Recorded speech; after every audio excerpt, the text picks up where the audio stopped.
gender-based violation. Pencegahan pelecehan seksual di tempat kerja. Di pelatihan ini kita akan memahami tentang pentingnya pencegahan pelecehan seksual di tempat kerja. Berikut beberapa materi yang akan disampaikan dalam pelatihan ini. 1. Definisi pelecehan seksual. 2. Bentuk pelecehan seksual. 3. Konsekuensi pelecehan seksual. 4. Status umum pelecehan seksual di Indonesia dan industri garmen. 5. Cara mencegah pelecehan seksual di tempat kerja. 1. Definisi pelecehan seksual. Pelecehan seksual adalah segala bentuk perilaku bernuansa seksual yang tidak diinginkan oleh korban dan menyebabkan ketidaknyamanan, ketakutan, atau bahkan ancaman fisik dan psikologis. Pelecehan seksual dapat terjadi di berbagai lingkungan, termasuk tempat kerja, dan dapat dilakukan secara verbal, nonverbal, maupun fisik. Berdasarkan Peraturan Menteri Ketenagakerjaan Nomor 5 Tahun 2018, pelecehan seksual di tempat kerja didefinisikan sebagai perilaku seksual yang tidak diinginkan yang berakibat pada gangguan atau tekanan bagi pekerja. 2. Tipe atau jenis-jenis pelecehan seksual. 1. Verbal, berupa komentar lelucon atau rayuan berbau seksual yang tidak diinginkan. 2. Nonverbal, berupa bahasa tubuh, isyarat, atau ekspresi wajah yang bersifat seksual. 3. Fisik, berupa sentuhan, ciuman, atau tindakan lain tanpa persetujuan. 4. Digital, berupa pengiriman pesan, gambar, atau video yang mengandung unsur seksual tanpa persetujuan. 3. Konsekuensi pelecehan seksual. Pelecehan seksual memiliki dampak serius baik bagi korban, pelaku, maupun lingkungan kerja secara keseluruhan. Contoh dampak bagi korban.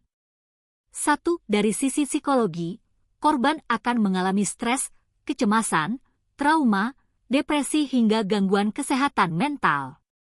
2. Dari sisi fisik, korban akan mengalami gangguan tidur, sakit kepala, dan penurunan daya tahan tubuh. 3. Dari sisi sosial, korban akan mengalami menjadi pribadi yang tertutup, kehilangan rasa percaya diri, atau mengalami stigma negatif pada diri sendiri. 4. Dari sisi profesional, korban akan mengalami penurunan produktivitas, kehilangan motivasi kerja, hingga memilih keluar dari pekerjaan. Contoh dampak bagi perusahaan dan lingkungan. 1. Menurunnya moral dan produktivitas karyawan. 2. Terjadinya konflik internal. 3. Risiko hukum dan reputasi buruk bagi perusahaan. 4. Meningkatnya angka ketidakhadiran dan pergantian karyawan. 4. Status umum pelecehan seksual di Indonesia dan industri garmen. Pelecehan seksual di Indonesia. Menurut laporan berbagai lembaga hak asasi manusia, kasus pelecehan seksual di Indonesia masih sering terjadi, terutama di tempat kerja. Banyak korban enggan melapor karena takut kehilangan pekerjaan atau dikucilkan. Survei oleh Komnas Perempuan menunjukkan bahwa pelecehan seksual di lingkungan kerja menempati salah satu posisi tertinggi dalam kasus kekerasan berbasis gender. Pelecehan seksual di industri garmen. Industri garmen di Indonesia, yang mayoritas pekerjanya adalah perempuan, rentan terhadap pelecehan seksual. Beberapa faktor yang berkontribusi terhadap tingginya angka pelecehan di sektor ini meliputi 1. Kondisi kerja yang kurang kondusif, seperti upah rendah dan jam kerja panjang. 2. Kurangnya perlindungan hukum yang efektif bagi pekerja. 3. Ketimpangan kekuasaan antara pekerja dan atasan yang sering dimanfaatkan untuk melakukan pelecehan. 4. Minimnya edukasi dan pelaporan, sehingga banyak kasus yang tidak terungkap. Laporan dari berbagai organisasi buruh juga menunjukkan bahwa pekerja perempuan di industri ini sering mengalami pelecehan verbal dan fisik, baik dari atasan maupun rekan kerja. 5. Cara mencegah pelecehan seksual di tempat kerja. Mencegah pelecehan seksual membutuhkan komitmen dari semua pihak, baik perusahaan, pekerja, maupun pemerintah. Berikut adalah langkah-langkah pencegahan yang dapat diterapkan. 1. Kebijakan regulasi yang tegas. 2. pendidikan kesadaran dari pekerja. 3. Membangun sistem pelaporan yang efektif. 4. Mengawasi, mengontrol lingkungan kerja. 5. Peran pemerintah serikat pekerja. Apa itu kebijakan regulasi yang tegas? 1. Perusahaan harus memiliki kode etik dan kebijakan anti pelecehan seksual yang jelas dan tertulis. 2. Memastikan adanya mekanisme pelaporan yang aman dan rahasia bagi korban. 3. Memberikan sanksi yang tegas terhadap pelaku, sesuai dengan hukum yang berlaku.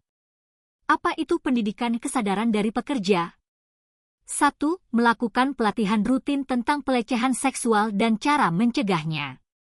2. Menyediakan sarana edukasi seperti poster, video, atau modul tentang pentingnya lingkungan kerja yang aman. 3. Mendorong budaya kerja yang saling menghormati dan profesional. Apa itu membangun sistem pelaporan yang efektif? 1. Menyediakan saluran pengaduan anonim agar korban tidak takut melapor. 2. Memastikan bahwa laporan pelecehan ditindaklanjuti dengan serius dan transparan. 3. Memberikan dukungan psikologis kepada korban. Apa itu pendidikan kesadaran dari pekerja? 1. Menghindari budaya kerja yang toksik atau membiarkan pelecehan seksual menjadi hal yang dianggap wajar. 2. Melakukan monitoring dan evaluasi berkala untuk memastikan tempat kerja bebas dari pelecehan. 3. Mempromosikan kepemimpinan yang peduli terhadap kesejahteraan pekerja. Apa itu peran pemerintah serikat pekerja? 1. Pemerintah perlu memperketat pengawasan terhadap pelanggaran di tempat kerja. 2. Serikat pekerja harus aktif dalam melindungi hak-hak pekerja dan menyediakan advokasi bagi korban. 3. Mendorong kerjasama antara perusahaan, pemerintah, dan lembaga sosial dalam mengatasi pelecehan seksual. Dari semua yang disebutkan dari awal hingga akhir dapat kita simpulkan bahwa pelecehan seksual di tempat kerja, terutama di sektor seperti industri garmen, adalah masalah serius yang membutuhkan perhatian dan tindakan nyata. Dengan adanya kebijakan yang tegas, pendidikan. Semoga materi ini menambah wawasan kita semua. Terima kasih.